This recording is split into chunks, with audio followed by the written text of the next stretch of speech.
Baik, Assalamualaikum warahmatullahi wabarakatuh. Perkenalkan, nama saya Lailatul Fitria. Saya dan teman saya memiliki tugas untuk menjelaskan sedikit pemahaman kami tentang reksadana dari salah satu poin yang perlu dibahas dalam mata kuliah manajemen investasi.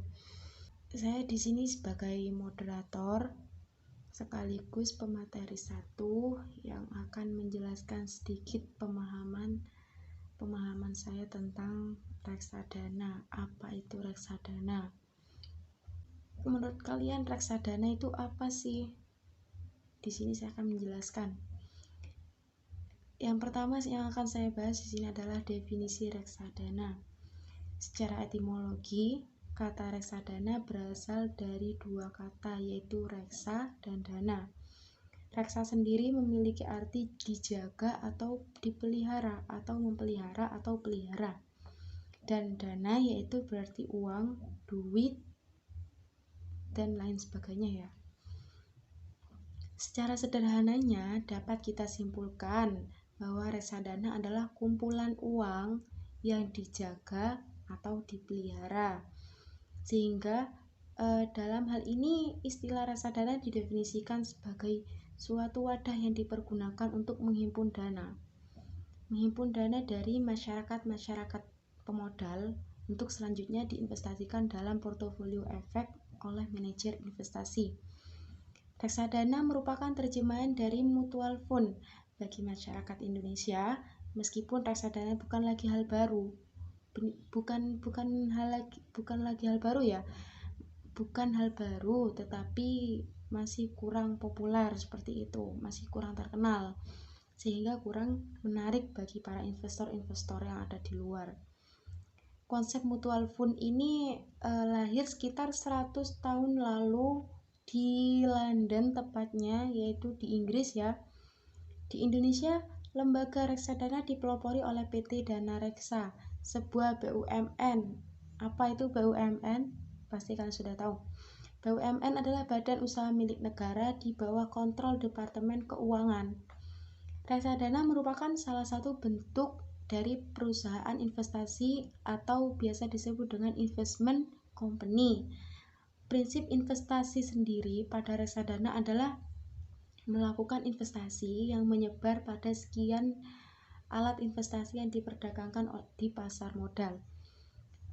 Menurut Undang-Undang Pasar nomor 8 tahun 1995 pasal 1 ayat 27 yang berbunyi, yaitu reksadana adalah wadah yang dipergunakan untuk menghimpun dana dari masyarakat pemodal untuk selanjutnya diinvestasikan dalam portofolio efek oleh manajer investasi.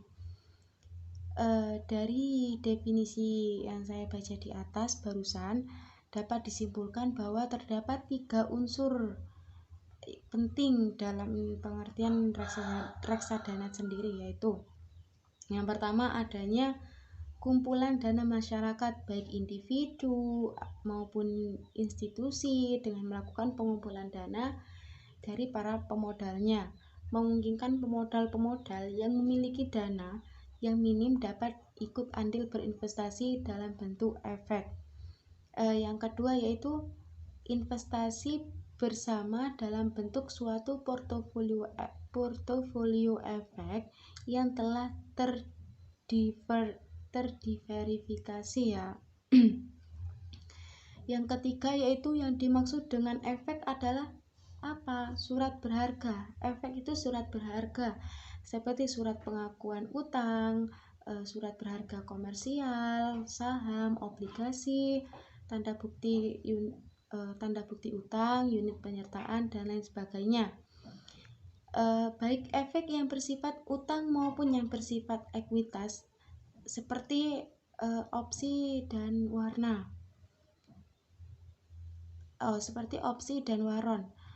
Portofolio efek yang dikelola oleh reksadana dapat berupa kumpulan dari beberapa jenis efek atau tidak hanya sejenis ya, ada banyak macamnya.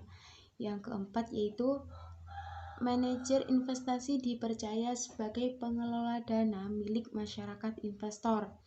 Yang kelima yaitu manajer investasi adalah pihak yang kegiatan usahanya mengelola portofolio efek untuk para nasabahnya, untuk para investornya, atau mengelola portofolio investasi kolektif untuk sekelompok nasabah, bukan hanya per individu ya, tapi sekelompok juga ada. Tidak termasuk perusahaan asuransi, dana pensiun, dan bank yang melakukan sendiri kegiatan usahanya berdasarkan peraturan perundang-undangan yang telah berlaku. Poin yang kedua atau poin selanjutnya yaitu tentang sejarah reksadana. Seperti apa sih sejarah reksadana itu? Pertama kali dikenal terbit dengan nama Massachusetts Investor Trust yang diterbitkan tanggal 21 Maret 1924. Ini adalah jenis reksadana yang bisa dibilang muncul pertama kali di zaman modern sekarang ini. Meskipun pada masa-masa sebelumnya, seperti awal tahun 1744, yang didirikan oleh seorang Adrian Van Cranwich. Pada akhir tahun 2007, secara keseluruhan total aset kelolaan reksadana di dunia adalah sebesar 26,1 triliun dolar ya. 26,1 dolar triliun. Maaf. Dengan jumlah penduduk sebanyak 66.350 buah. Sebuah perkembangan yang sangat luar biasa jika dibandingkan dengan pada saat Massachusetts ini diterbitkan yang hanya adanya 392.000 dolar, tidak sampai triliun ya. Di Indonesia sendiri, perkembangan reksadana sendiri dimulai pada tahun 1976 yang diawali dengan munculnya PT Dana Reksa. Seperti itu. Yang pada waktu itu PT Dana Reksa ini menerbitkan reksadana yang disebut dengan sertifikat Dana Reksa. Setiap hari harga unit Dana Reksa ini diumumkan dan didengarkan melalui siaran radio yang bersamaan dengan harga 9 bahan pokok. Seperti itu. Kemudian pada tahun 1995 ini berdiri sebuah reksadana tertutup, yaitu PT BDNI Reksadana dengan menawarkan 600 juta saham dengan nilai satu sahamnya itu sekitar 500 rupiah ya. Nilai per sahamnya itu 500 rupiah sehingga terkumpul dana sebesar 300 miliar. Poin yang ketiga yaitu bentuk reksadana. Kayak seperti apa sih bentuk reksadana itu? Di sini bentuk berdasarkan Undang-Undang Pasar Modal Nomor 8 Tahun 1995 Pasal 18 Ayat 1, yaitu bentuk hukum reksadana di Indonesia ini ada dua.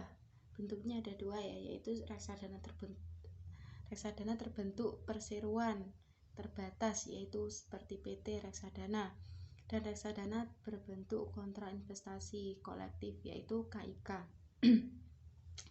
Yang pertama yaitu reksadana berbentuk perseroan atau investment company.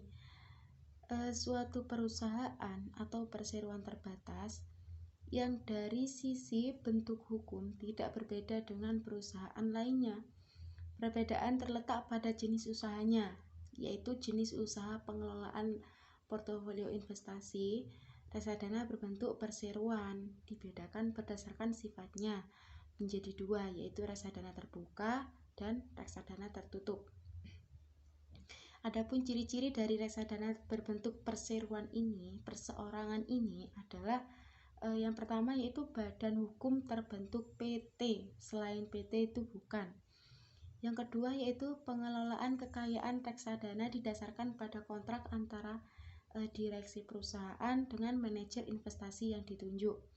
Yang ketiga yaitu penyimpanan kekayaan reksadana didasarkan pada kontrak antara manajer investasi dengan bank kustodian. Tadi yang pertama adalah reksadana berbentuk perseroan, dan yang kedua adalah kontrak investasi kolektif atau KIK ya, Unit Investment Trust dalam bahasa lainnya. yaitu kontrak yang dibuat antara manajer investasi dengan bank kustodian yang juga mengikat pemegang unit penyertaan sebagai investor. Melalui kontrak ini, manajer investment diberi wewenang untuk mengelola portofolio efek dan bank kustodian diberi wewenang untuk melaksanakan penitipan dan administrasi investasi. Karakteristik dari reksadana kontrak investasi kolektif ini, KIK ini ya, karakteristiknya itu ada 5. Yang pertama yaitu menjual unit penyertaan secara terus-menerus sepanjang ada investor yang membeli. Jadi kita menawarkan terus-menerus, yang penting ada investor yang mau membeli, seperti itu. Yang kedua yaitu unit penyertaan tidak tercatat di bursa. Yang ketiga, investor dapat menjual kembali unit penyertaan yang dimiliki kepada manajer investasi atau MI yang mengelola. Yang keempat yaitu hasil penjualan dari pembayaran pembelian kembali unit penyertaan akan dibebankan pada kekayaan reksadana. Yang kelima yaitu harga jual atau harga beli unit penyertaan didasarkan pada nilai aktiva bersih, yaitu dalam singkatannya yaitu NAB ya, nilai aktiva bersih. Per unitnya dihitung oleh bank kustodian secara hariannya, seperti itu. Mungkin ini pembahasan yang bisa saya jelaskan sedikit ya, bisa saya paparkan sepemahaman saya. Untuk poin-poin selanjutnya akan dijelaskan oleh teman-teman saya, yaitu pemateri 2 dan pemateri 3. Untuk pemateri 2 saya persilahkan. Assalamualaikum warahmatullahi wabarakatuh. Perkenalkan, nama saya Laili Lubina Diva.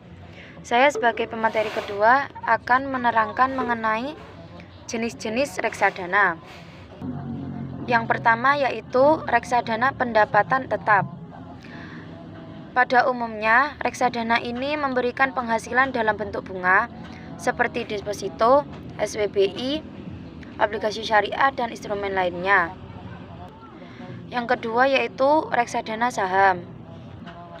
Yang ketiga yaitu reksadana campuran. Reksadana ini bersifat fleksibel, yang berarti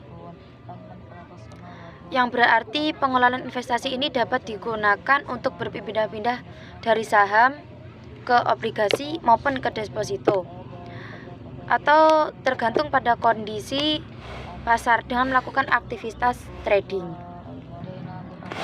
Yang keempat yaitu reksadana pasar uang, yaitu reksadana yang investasinya ditanam pada efek yang bersifat hutang dengan jauh tempo yang kurang dari 1 tahun. Umumnya investasi dalam kategori reksadana ini meliputi deposito, SBI, obligasi, serta efek hutang lainnya. Baik, selanjutnya saya akan melanjutkan materi mengenai karakteristik reksadana. Yang pertama yaitu reksadana pasar uang. Karakteristiknya meliputi A. Relatif lebih aman dibandingkan jenis reksadana lainnya. Yang B. Bersifat liquid atau mudah dicairkan. Yang ketiga, investasi jangka pendek. Yang keempat atau D. Mempunyai potensi keuntungan sedikit lebih tinggi dari deposito. Yang kedua yaitu reksadana pendapatan tetap. Karakteristiknya yaitu meliputi A. Mempunyai potensi keuntungan lebih tinggi dari reksadana pasar uang. Yang kedua atau yang B, investasi jangka menengah. Yang ketiga yaitu reksadana campuran. Karakteristiknya yaitu meliputi A. Mempunyai potensi keuntungan yang cukup tinggi. Yang B, investasi jangka menengah sampai panjang. Yang keempat yaitu reksadana saham. Karakteristiknya yaitu A. Mempunyai potensi keuntungan paling tinggi namun mempunyai resiko yang lebih tinggi dibanding reksadana lainnya. Yang B, investasi jangka panjang. Dan yang terakhir yaitu reksadana terproteksi, yaitu meliputi A, pelindungan 100% pada nilai pokok investasi jika dicairkan sesuai dengan jangka waktu yang ditentukan. Yang B, yaitu mempunyai potensi keuntungan sebesar tingkat bunga portofolio obligasi. Mungkin itu saja yang dapat saya terangkan. Terima kasih. Mungkin akan dilanjut. Warahmatullahi wabarakatuh. Di sini saya akan melanjutkan penjelasan dari pemateri kedua, yaitu tentang pengelolaan dan sifat reksadana serta manfaat dan resiko reksadana. Yang dimaksud dengan pengelolaan adalah bentuk pengelolaan atau mekanisme operasional reksadana hanya dapat dilakukan oleh perusahaan yang telah terdaftar atau mendapatkan izin dari Bapepam. Ada 3 pihak yang terlibat dalam pengelolaan reksadana, diantaranya yaitu manajer investasi, bank kustodian, dan pelaku perantara. Sedangkan sifat reksadana digolongkan menjadi 2, yaitu reksadana terbuka atau open ended, merupakan reksadana yang menerbitkan saham atau unit pernyataan atau menawarkan dan menjualnya kepada investor sampai sejumlah kembali saham atau unit pernyataan yang telah dijualnya. Reksadana terbuka lebih liquid, artinya unit pernyataan lebih mudah diluangkan dengan pasar daripada saham reksadana tertutup. Dan reksadana tertutup closed-ended yang menerbitkan saham atau unit pernyataan dan menjualnya kepada investor, namun tidak memiliki kewajiban untuk membeli saham atau unit pernyataan yang telah dijualnya. Investor hanya dapat menarik investasinya dengan cara menjual atau mengalihkan saham atau unit pernyataan yang dimilikinya kepada investor lain yang berminat. Sedangkan beberapa manfaat dari reksadana adalah dikelola oleh manajemen profesional, diversifikasi investasi, transparansi informasi, likuiditas yang tinggi, dan biaya rendah. Sedangkan beberapa risiko reksadana adalah risiko menurunnya NAB atau nilai aktiva bersih unit pernyataan, risiko likuiditas, risiko pasar, dan risiko default. Sekian penjelasan dari saya. Selebihnya, wassalamualaikum warahmatullahi wabarakatuh.